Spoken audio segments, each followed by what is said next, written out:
In this video, I'll walk you through how to set the probe position and calibrate the tool probe on the SC-512L. Calibrating the tool probe is important because it allows your ID and OD tools to reference the same position correctly.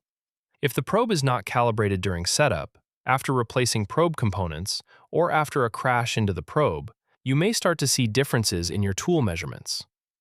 Before starting, make sure the machine is enabled and homed. You will also need a round bar for this process.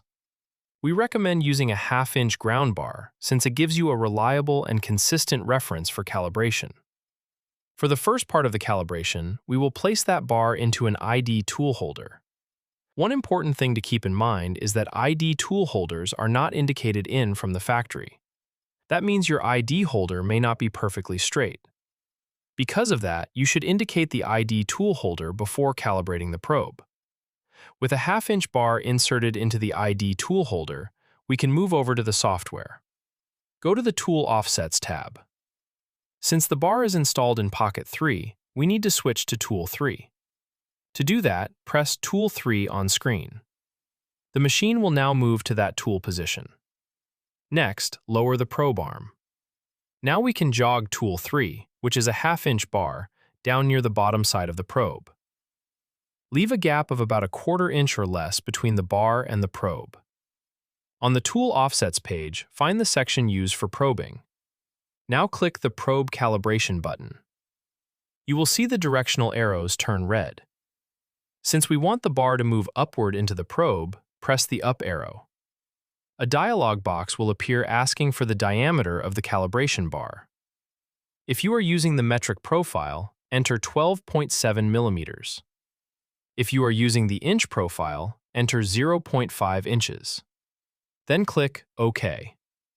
The bar will now move toward the probe and complete the first part of the calibration. Once that is complete, jog the bar to the top side of the probe, opposite from where it was before. Again, leave about a 1/4 inch or less of space. Now press the down arrow so the tool moves downward into the probe. When the dialog box appears, enter the same bar diameter again. That would be 12.7 millimeters in the metric profile, or 0.5 inches in the inch profile. After that move is complete, the probe's x-axis calibration is done. Now we will move on to the next part of the calibration. First, move the tool away from the probe. Then switch back to Tool 1 or any other pocket you have empty. Now insert a neutral angle tool holder. Once that is installed, position the tool on the right side of the probe, again leaving a gap of about a 1/4 inch or less. Now press the left arrow so the tool moves left into the probe. Just like before, a dialog box will appear. This time, enter the width of the tool. In our example, that width is 12.7 millimeters, or half an inch. Once that move is complete, the probe calibration is finished. If you are using a left-hand tool, you can still measure it with the probe. You will just need to offset it by the width of the tool. That process is shown in the separate video covering how to set tools using the tool probe. At this point, the probe has been calibrated and is ready to measure tools accurately. Taking the time to calibrate it correctly helps make sure your ID and OD tools reference the same point, and helps avoid measurement inconsistencies later on.